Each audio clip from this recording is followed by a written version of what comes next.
Okay, Big Beautiful Mess Part 2.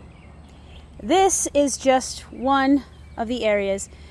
This is called Indigo Blue Chocolate. It is another medium-sized tomato. And this also has the anthocyanin on it. As you can see, it's got a little purple. Oh, come on, focus. Oh, I hate this. Okay, maybe not. Anyway, that's what it is. And it wasn't doing that good until I started putting the fertilizer on it. So now we got these little buddies. Finally. And I don't know if you can see these, but these are the flowers. And if everything goes right, tickle the tomatoes, right? They'll pollinate and ta-da, we'll have more. All right, so this is the back end of just part of it. This area is what I call the old swing area. We used to have a swing here that held 3 people, you know, that kind of stuff. And this is the back area of what I'm going to show you where the tomato names are. So this is a beautiful mess. So far I have to have it a little bit more extended right here. I don't know if you can see that right there. Yeah, it's got some new stake. And here's another stake because I got another piece of tomato coming out from this. I don't know if you can see the stem coming through there. Okay. Pardon my video taking problems. Now, I got more beautiful mess. Now this one right here, this is called the Sartreloise. Now, I don't know if you can see how tall she is, but she actually finally got past our pipe right here. This is the trellis. Now, these posts right here, they're T-posts. They're 8 foot tall. So you can only imagine how tall that stem is. Okay? And this is the Sartreloise. This also has the purple on it too when the sun hits. It doesn't have that much. So apparently there's not that much sun hitting it. So we have that. And I've been fertilizing it like crazy for the past 3 weeks. So you can mess. And this is also part of it, I do believe. It's still a mess. I'm assuming it's part of the Sartreloise right here. Don't quote me on it. But this one is. This one right over here is. So I don't think it's going to get that much sun. But it's still going to taste good. It's going to have yellow on the bottom. Well, hello there, fun guy. This is a Sartreloise also. It is... Oh, apparently I got animals eating it off too. So it was a kind of experiment. Apparently my animals that like food like to come over here and eat it since the past couple of days that I've come over here. So, yay! Now it's starting to eat my stuff here because if you look, they're starting to eat it. Oh, that's fun. Oh, and they broke it. That's fun too. Oh, so fun. Isn't that fun? This was seed from my last year's Sartreloise, and it's growing fairly good. These are supposed to be 6 foot tall right here. And if you can see right here, it's got a flower. But this is like literally in the middle because now I got another one over here. But I'm going to tell you what these other ones are. These are called Thorburn. Thor. T-H-O-R. Thorburn. Not Thor. No. Yeah. No.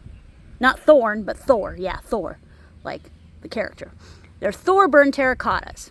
These are supposed to be kind of like the terracotta color of a pot. So she's got some going for her. And this one right here is supposed to be a red beefsteak. This is basically the seed from last year's seed and the seed from the year before when I first started my first red beefsteak. She just started after I started doing a whole bunch of fertilizing. Now this one does not have anything. I don't understand. I think it's called a late bloomer. But this one's called the pineapple. And it was James's favorite last year. So I took the seeds from it and this is what came from it too. It's starting to grow. Now this one here, right by the Sartreloise, is called a Kellogg's Breakfast. Maybe that's the Kellogg's Breakfast right here. Yeah, that's the Kellogg's Breakfast. These ones are Kellogg's, I believe. Yes, because they are going up my trussel right here. Yeah. All right, now I'm going to go behind me where the other one was where I'd shown you before. Now again, I got the T-posts, okay? Right here. Isn't that fun? And this is what I call Little Buddy's Descendant. Now, I had a Little Buddy's Descendant last year, okay? And this is doing amazing. Look at that. I got a cluster here. Look at that cluster. It is gorgeous. Then I got another little cluster over here. And another little cluster over here. Now the story behind this one is the seeds from this is from last year's seeds, okay?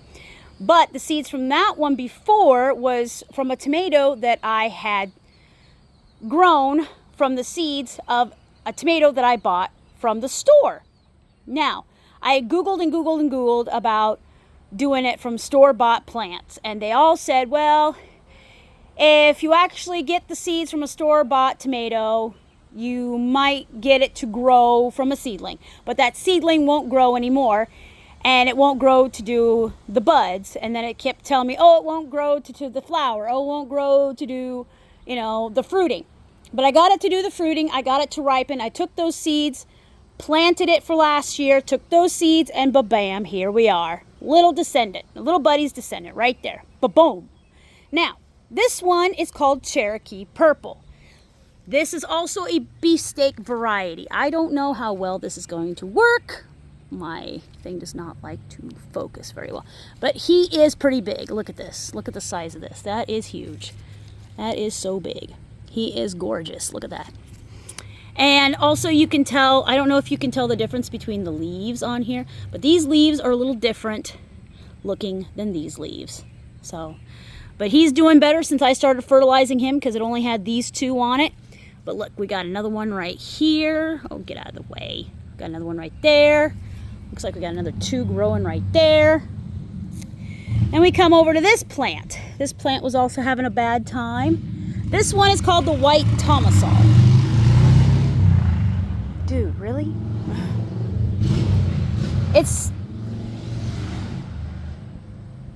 Who'd have thought Dexter would be so loud?